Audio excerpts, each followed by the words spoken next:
வணக்கம், welcome to TNPSC Tamil Nadu postal corner. நம்ம postal டிபார்ட்மெண்ட்டில் நடக்கிற பிஏ போஸ்ட்மேன் எம்டிஎஸ் எக்ஸாமுக்கு யூஸ்ஃபுல் ஆகிற டொமஸ்டிக் மெயில் ப்ராடக்ட்ஸ் பற்றி பார்த்துட்ருக்கோங்க. அதில் லெட்டர் போஸ்ட் கேட்டகரியில் இருக்கிற புக் போஸ்ட் பற்றி நம்ம இன்றைக்கி வீடியோவில் பார்க்கலாம். வாங்க வீடியோக்குள்ளே போகலாம். நமக்கு ஜென்ரலாக புக் போஸ்ட்னால் என்ன தெரியும்னாங்க, ஒரு கல்யாண பத்திரிக்கை ஆர்எல்ஸ் நமக்கு அதெல்லாம் நம்ம ஆஃபீஸ்க்கு டெலிவரிக்கு வந்திருக்கலாம். ஓப்பனாக இருக்கும், லெட்டரை க்ளோஸ் பண்ணாமல், கவர் க்ளோஸ் பண்ணாமல் ஓப்பனாக வந்திருக்கும். அதில் நூல் அஞ்சல் அல்லது புக் போஸ்ட் அப்படின்னு சொல்லி எழுதியிருப்பாங்க. நமக்கு ஓவராலாக அது ஒரு புக் போஸ்ட்னால் அது மாதிரி இருக்கும் கல்யாண பத்திரிக்கை அப்படின்ற மாதிரி நம்ம பார்த்துருப்போம். அதுக்குண்டான ரூல்ஸ் அண்ட் ரெகுலேஷன்ஸ்லாம் சில ஃப்ரேம் பண்ணி வச்சுருக்காங்க. அதை பற்றி பார்க்கலாம் வாங்க. ஜென்ரலாக பார்த்திங்கன்னா, item containing book, cards, magazine, journals, publications of all kinds, paper, sheets, bills, invoices, reports or any document of commercial, legal or personal nature in single or multiple copies may be transmitted by post as book post. அதாங்க book போஸ்ட்டில் என்னென்ன அனுப்பிக்கலாம்னு சொல்கிறாங்கன்னா, book, card, மேகசைன்னா அந்த வார இதழ்கள் அது மாதிரி எதாவது சொல்லுவாங்கன்னு வைக்கலாம், ஜேர்னல்ஸு, அதெல்லாம் நம்ம பார்த்திங்கன்னா புக் போஸ்ட்டுக்கு கீழே அனுப்பிக்கலாம்னு சொல்கிறாங்க. Under the subject to the following conditions. அந்த என்னென்ன கண்டிஷனில் புக் போஸ்ட் அனுப்பலான்னு பார்த்தீங்கன்னா, a book post shall not exceed 5 kilograms in weight. ஒரு புக் போஸ்ட்டோட அதிகபட்ச வெயிட்டு 5 கிலோகிராம். ஓகேங்களா. இப்போ லெட்டரில் அனுப்பிச்சிங்கன்னா அதிகபட்ச வெயிட் எவ்வளோ வருது? 500 கிராம் தான் வருது. ஆனால் புக் போஸ்ட்டில் அனுப்பிச்சிங்கன்னா ஒரு கேட்டகரிக்கு அதிகபட்சம் 5 கிலோ வரைக்கும் அனுப்பிச்சிக்கலாம். ஓகேங்களா. The dimensions of a book post shall be subject to the following maximum and minimum limits. ஒவ்வொன்றுக்கும் டைமென்ஷன்ஸ் இருக்குங்க. நம்ம லெட்டர் போஸ்ட்டில் வரைக்கும் பார்த்த வரைக்கும் எல்லாத்துக்கும் இப்படி தான் இருக்கணும்னு சொல்லி ஒரு டைமென்ஷன் அளவுகோல் இருக்குது. மினிமம் அளவு இவ்வளோ இருக்கணும், சைஸு அதோட சைஸ் மினிமம் இவ்வளோ தான் இருக்கணும், மேக்ஸிமம் இவ்வளோ இருக்கலாம் அப்படின்ற மாதிரி சைஸ் ப்ரிஸ்கிரைப் பண்ணி வச்சுருக்காங்க. அதே மாதிரி புக் போஸ்ட்டுக்கு என்ன சைஸ்ன்னு பார்த்தீங்கன்னா, roll form other than roll form. நம்ம ப்ரீவியஸ் கிளாஸஸ்லேயே பார்த்துருக்கோங்க. ரோல் ஃபார்ம்னா அந்த மாதிரி இப்போ காலண்டரு ஆர்எல்ஸ் வாட்டவர் ஏதோ ஒன்று ரோல் ஃபார்மில் இப்படி வச்சுருக்குறாங்க, இது மாதிரி அனுப்புகிறாங்க அப்படின்னா அதுக்கு என்ன size? Other than roll form. Roll form தவிர வேறு எந்த ஃபார்மில் அனுப்பியிருந்தாலும் அதுக்கு என்ன சைஸ் லிமிட் வச்சுருக்காங்கன்னு பார்க்கலாம். ரோல் ஃபார்முக்கு பார்த்திங்கன்னா லென்த்து, அதோட லென்த்து மட்டும் பார்த்திங்கன்னா மினிமம் 100 மில்லிமீட்ரு, மேக்ஸிமம் 800 மில்லிமீட்டர். நம்ம அது சென்டிமீட்டர்லையும் படிச்சிக்கலாம்னு சொல்லியிருந்தால் உங்கள் விருப்பம் தான். ஓகேங்களா. Sum of length and twice diameter நம்ம ப்ரீவியஸ் கிளாஸஸ்லேயே சொல்லியிருக்கிறோம். Sum of length and twice டயாமீட்டர்னால் இது லென்த்துன்னு சொல்லுவாங்களா. டயாமீட்டர்னால் ஒரு சர்க்கிளோட பாதி ஆரம், ரேடியஸ்ன்னு சொல்லுவோம். முழுசாக அளவுக்கு தான் அதை விட்டம் அல்லது டயாமீட்டர்னு சொல்லுவோம். இந்த விட்டத்தோட 2 மடங்கு. ஓகேங்களா. லென்த்து ப்ளஸ் ட்வைஸ் த டயாமீட்டர், அந்த வெட்டத்தோட 2 மடங்கு. இது ரெண்டையும் கூட்டினா அதிகபட்சம் 1000 மில்லிமீட்ரு, குறைந்தது 170 மில்லிமீட்டராவது இருக்கணும் ரோல் ஃபார்மில் இருந்துச்சுன்னா. ஓகேங்களா. அடுத்தது அதர் தென் ரோல் ஃபார்ம் பார்த்திங்கன்னா maximum limit 600 × 300 × 300 millimetre, minimum 140 × 90 millimetre. இந்த சைஸ்லாம் கொஞ்சம் மனப்பாடம் பண்ணிக்கிங்க. மேக்ஸிமம் இந்த 140 × 90ன்ற சைஸ் நான் சொல்லியிருந்தேன். 140 × 90 எம்எம்னு படிக்கலாம், அல்லது 14 × 9 சென்டிமீட்டர்னு படிக்கலாம். ஓகேங்களா. நீங்கள் மில்லிமீட்டரில் படித்தா மில்லிமீட்டர்லேயே எல்லா போஸ்ட்டுக்கும் படிச்சிருங்க, சென்டிமீட்டரில் படிச்சிங்கன்னா எல்லா போஸ்ட்டுக்கும் சென்டிமீட்டர்லேயே படிச்சிக்கிங்க. ஓகேங்களா. அந்த 14 × 9ன்றது ரொம்ப முக்கியமான யூனிட்டுங்க, நிறைய எக்ஸாமில் கேட்டிருக்காங்க. ஓகேங்களா. Book post when sent to open in card form whether folded or not shall be neither thinner nor more flexible than post cardனா, ஒரு புக் போஸ்ட் ஓப்பனாக கார்ட் ஃபார்மில் அனுப்புறீங்க. இப்போ ஒரு கல்யாண பத்திரிக்கையே கல்யாண பத்திரிக்கைலாம் தனியாக கவர் இருக்காது, டேரெக்டாக அந்த ஓப்பனாகவே அனுப்புகிறாங்க. ஏதோ ஒரு இன்விடேஷன், கல்யாண பத்திரிக்கைன்னு இல்லை, ஏதோ ஒரே பேஜ் இருக்க மாதிரி ஒரு இன்விடேஷன் அனுப்புகிறாங்கன்னா பேக் பேஜில் கண்டென்ட் இருக்கலாம், ஃப்ரண்ட் பேஜில் எப்படி இருக்குன்னா அதில் பார்த்திங்கன்னா ஒரு ஓப்பனிங் கார்ட் ஃபார்மில் அனுப்புறீங்கன்னா அந்த கார்டு போஸ்ட் கார்டோட ரொம்ப ஃப்ளெக்சிபிளாக இருக்கிற மாதிரி அனுப்பாதீங்க அப்படின்னு சொல்கிறாங்க. நெய்தர் தின்னர் நார் மோர் ஃப்ளெக்சிபிள் தென் போஸ்ட் கார்டு. ரொம்ப மெலிசாக இருக்கக்கூடாது, போஸ்ட் கார்டோட ஃப்ளெக்சிபிளாக இருக்க மாதிரி. போஸ்ட் கார்டு எந்த அளவுக்கு ஒரு அட்டை மாதிரி இருக்குங்களா, அதை விட மெலிசாக இருக்க மாதிரி அனுப்பாதீங்க அப்படின்னு சொல்கிறாங்க புக் போஸ்ட்டில். Book post shall be consigned in unfastened envelope. Unfastened என்வலப்னா ஒட்டாத ஒரு என்வலப். ஓகேங்களா. அந்த மாதிரி என்வலப்பில் நீங்கள் அனுப்புகிறீங்கன்னா of the following sizes provided its dimensions are not less than 140 × 90 millimetre. அதாவது அன்ஃபாஸ்டன்ட் என்வலப்பாக முன்னே நம்ம பார்த்தது இந்த புக் போஸ்ட்டோட சைஸ் பார்த்தோம். ஃபுல்லாக அந்த போஸ்ட்டு அனுப்புகிறாங்கன்னா அதோட என்டையர் சைஸ் பார்த்தோம். இப்போ ஒரு என்வலப்பாக நீங்கள் ரெடி பண்ணி என்வலப்பில் அனுப்புறீங்க. என்வலப்னா ஒன்றும் இல்லைங்க, இந்த மாதிரி ஒரு கவர் தான். ஓகேங்களா. இந்த மாதிரி ஒரு கவராக நீங்கள் ரெடி பண்ணி என்வலப்னா கவர். அந்த என்வலப்பில் நீங்கள் அனுப்புறீங்க அப்படின்னா அதுக்குன்னு ஒரு சைஸ் கொடுத்துருக்காங்க. அந்த மினிமம் சைஸு 140 × 90 மில்லிமீட்டர். அந்த சைஸ்க்கு மினிமம் அந்த சைஸாவது இருக்கணும், குறைந்தபட்சம் அந்த சைஸாவது இருக்கணும். அதான் 2 சைஸ் கொடுக்குறாங்களேன்றதுக்கு நம்ம ஆல்ரெடி டெஃபினேஷன் கொடுத்துருந்தோம். லென்த்து இன்ட்டு பிரெத்து தான் 140 × 90. ஓகேங்களா? நீளம் அகலம் அதுதான் சொல்கிறாங்க. குறைந்தது 14 × 9 சென்டிமீட்டர் அல்லது 140 × 90 மில்லிமீட்டராக இருக்கணும். And not more then 353 × 20 millimetre. அதிகபட்சம் 353 × 20 250 மில்லிமீட்டரில் இருக்க மாதிரியாவது பண்ணிங்க. அதை விட அதிகமாக ரெடி பண்ணாதீங்கன்னு சொல்கிறாங்க. With tolerance of +or-2 millimetre. டாலரன்ஸ்னால் நம்ம சொல்லியிருந்தோம். இப்போ இந்த வந்து நம்ம ஒரு லிமிட் சொல்லியிருக்கோங்களா, 140 மில்லிமீட்டர்னு சொல்லியிருக்கோம்.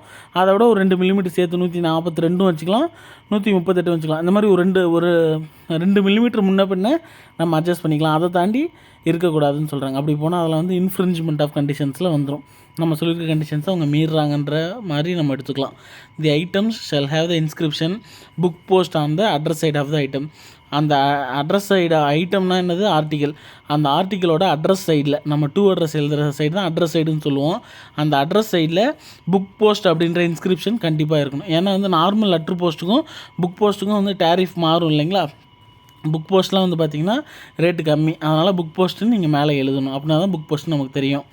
A book post shall be posted without a cover or in an unfastened envelope or in a cover under book post which can be easily removed for the purpose of examination without breaking any seal or tearing any paper or separating any adhering surfaces, and a packet posted without a cover may not be fastened or otherwise treated as so as to prevent easy examination. அதாங்க, ஒன்றுமே இல்லை.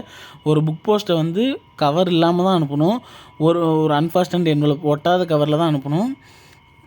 Cover இல்லாமல் அனுப்பிக்கலாம், அல்லது cover வச்சிங்கன்னா ஒட்டாமல் அனுப்பணும். அதை தாண்டி நீங்கள் ஒரு கவரில் அனுப்புகிறீங்க அப்படின்னா, ஒட்டி அனுப்புகிறீங்க அப்படின்னா which can be easily remove for the purpose of examination. அந்த கவரை வந்து நாங்கள் எந்த ஒரு கஷ்டமும் படாமல் சீல்லாம் பிரிக்காமல் எதுவுமே கிழிக்காமல் அந்த லெட்டரை டேமேஜ் பண்ணாமல் அந்த லெட்டரை பிரித்து உள்ளே வந்து அதோட கண்டென்ட்டை எக்ஸாமினேஷன் பண்ணுறதுக்காக, அதை வந்து எக்ஸாமைன் பண்ணுறதுக்காக, ஆய்வு செய்கிறதுக்காக ஈஸியாக இருக்க மாதிரி தான் நீங்கள் வந்து கவரை பேக் பண்ணணும் அப்படின்னு சொல்கிறாங்க. இதெல்லாம் வந்து உங்களுக்கு கொஞ்சம் எக்ஸாம் பாயிண்ட் ஆஃப் வியூவில் தேவையில்லாத கண்டென்ட்டாக கூட இருக்கலாம்.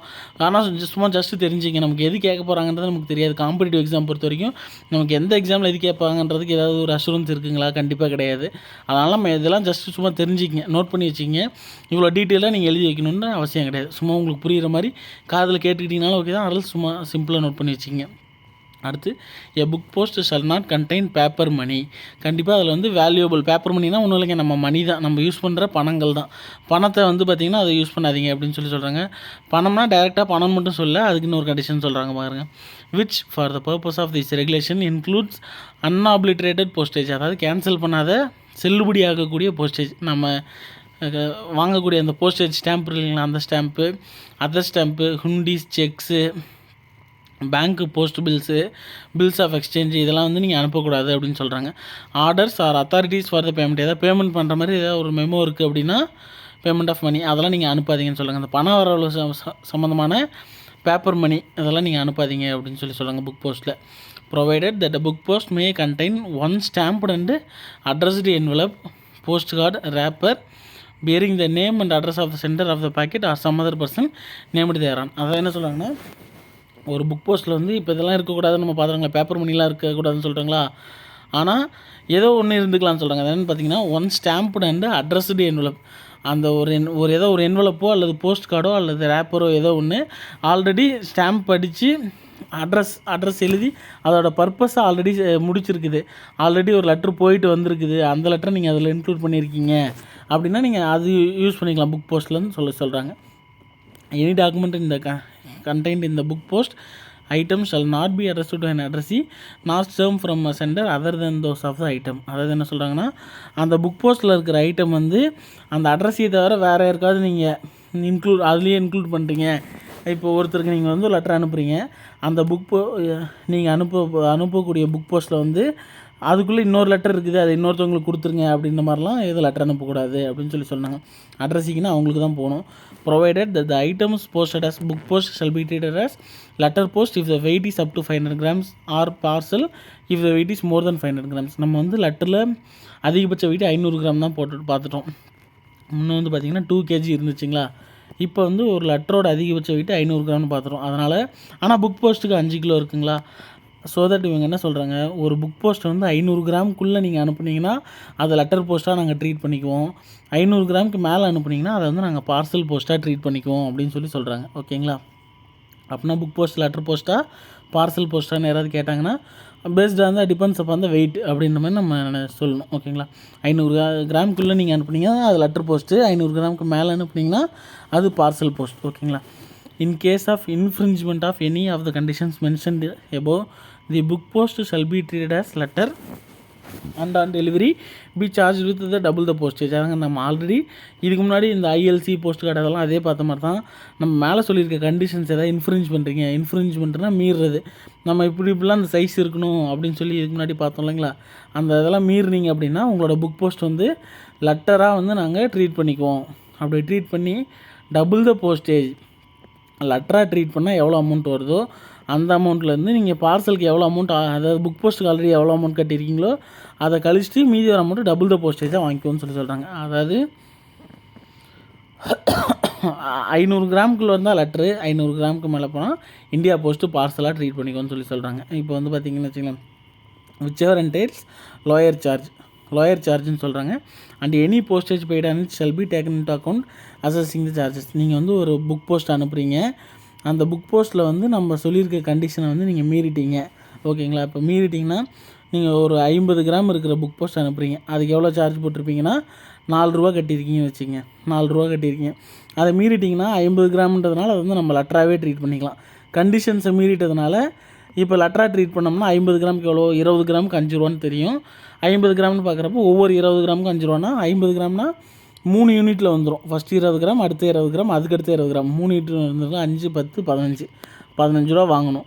15 ரூபா வாங்குறதுக்கு பதிலாக நீங்கள் எவ்வளோ வாங்கியிருக்கீங்க, 4 ரூபா தான் கட்டியிருக்கீங்கன்னா மீதி